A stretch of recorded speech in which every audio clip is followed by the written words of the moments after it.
Assalamu alaikum, people. I see everything is winding down. The state of affairs of the gang members, the stress level is easing a little bit, which is alhamdulillah. I just want to touch on just this little quick note, man. It's like touch on, man, and let the brothers know, man, like the brothers are still moving out through the land thinking they rule the Los Angeles gangland. Hey, bro, don't sacrifice yourself, man, over no stupidity type stuff, bro. Because I'm going to tell you like this. Ain't nobody going to look out for your family. Ain't nobody going to look out for you. Ain't nobody going to take care of your kids. There's no rules in place, man, where when you do go to jail or when you get unalived or anything like that, 9 times out of 10, they're not going to help pay for your funeral, your burial. They're not going to see no packages. They're not going to see no money on your books or anything like that, bro. So I want you guys to really sit down and weigh on what is you really representing. Is it worth sacrificing your life for the next 30, 40, 50 years where you said you was a part of a section that you don't own nothing over there? You don't own nothing over there in that neighborhood. Maybe your parents may own a house or something like that, but you personally, you don't own anything in that neighborhood. You don't protect your neighborhood. All you do is create a bunch of chaos and confusion. You're a predator. You're a prey inside your neighborhood. So you got to really question, man, what that gang culture is really about. And learn your history, man. A lot of you guys, y'all don't learn the history. You guys, if you guys pay attention to your older generation or to your older homies, a lot of brothers, they sacrifice their life for neighborhoods like that, man. A lot of dudes did 30, 40 years. A lot of dudes did 10 years. A lot of dudes died.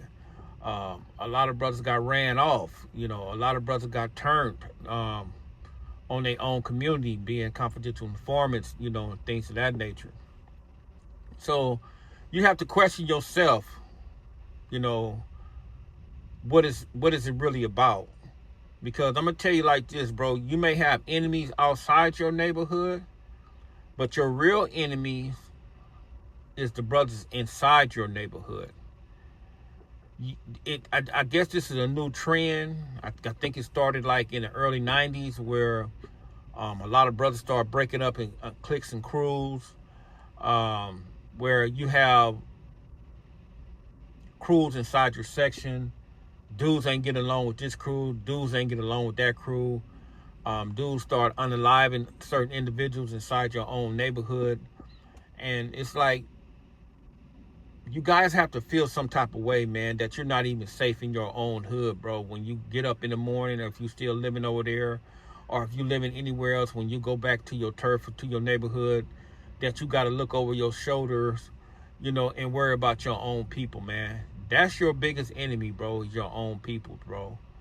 And it's like, man, everything you do out there in them streets, bro, it's like these dudes are reporting on it. I'm not talking about the internet dudes. I'm talking about your homies. The guys that's been in place, the guys that's getting these checks off you guys, bro.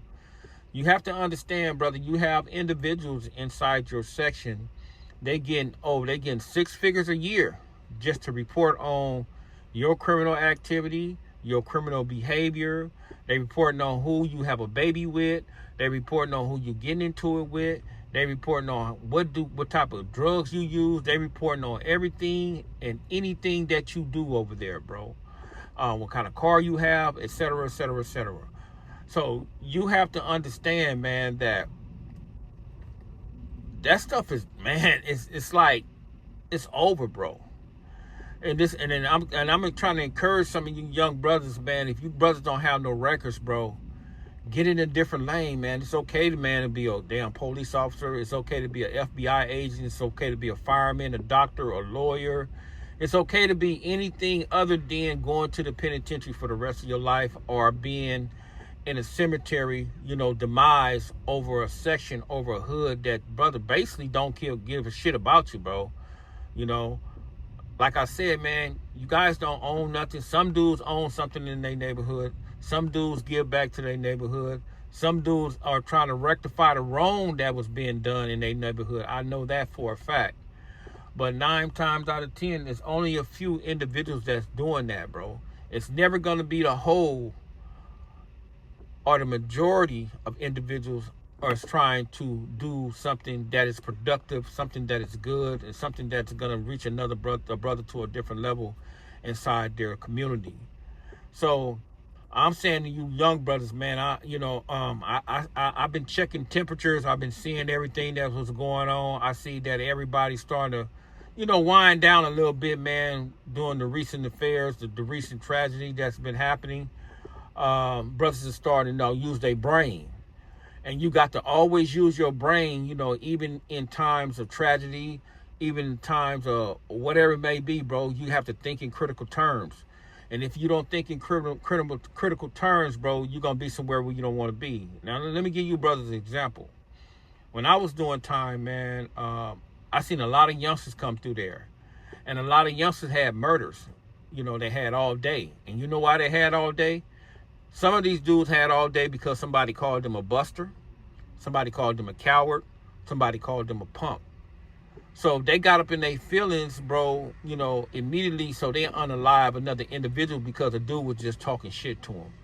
So when you get to that point, bro, to me, if you're insecure about yourself and you don't know who you is as a man, if you know you're not a buster, if you know you're not a coward, you know you're not a punk, or you know you're not a fag, bro, that type of stuff should never penetrate your cove, your soul, inside your heart or anything like that, bro, because you're not that.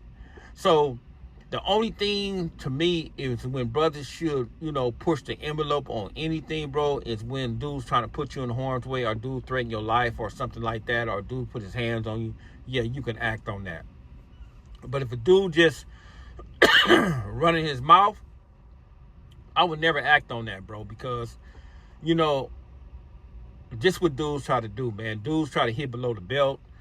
And another thing, bro, stop telling these dudes you guys problems. Stop telling me about you guys' families. Because these dudes will use that stuff against you, man. I see a lot of dudes do that. They'll talk about your family, your mother, your brother, your sister. They'll talk about anything other than that just to push your button, bro, because these dudes don't play fair, bro.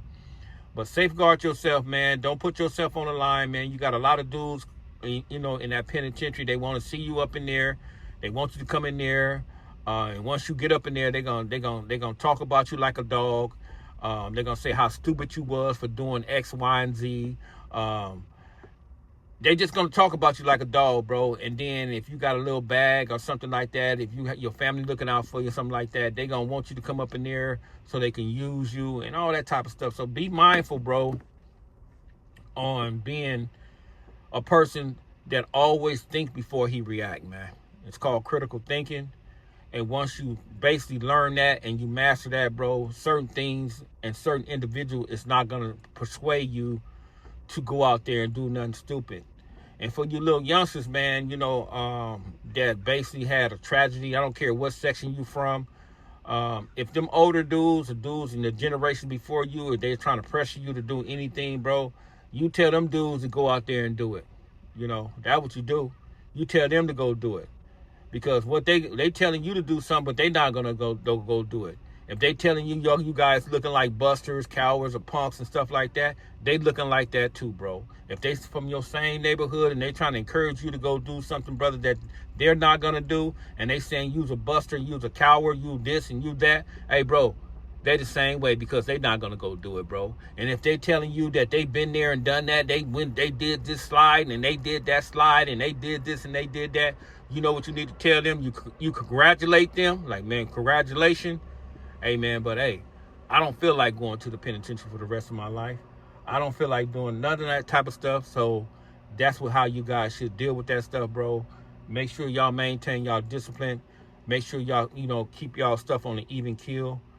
Stay calm, man, through the storm, man, because a lot of you guys are facing the storm right now. Be calm, bro. Be calm, man. I'm telling you to be calm. Think wisely. The police is watching. The FBI is watching. Everybody is watching. The confidential informants, they reporting on you guys, bro. And if you guys on parole or probation, man, make sure you don't have no guns, no weapons, no drugs, or nothing like that on you, because you might get a visit one day from your parole officer or your probation officer just on the fluke because of the state of what's going on in the gangland in Los Angeles, California.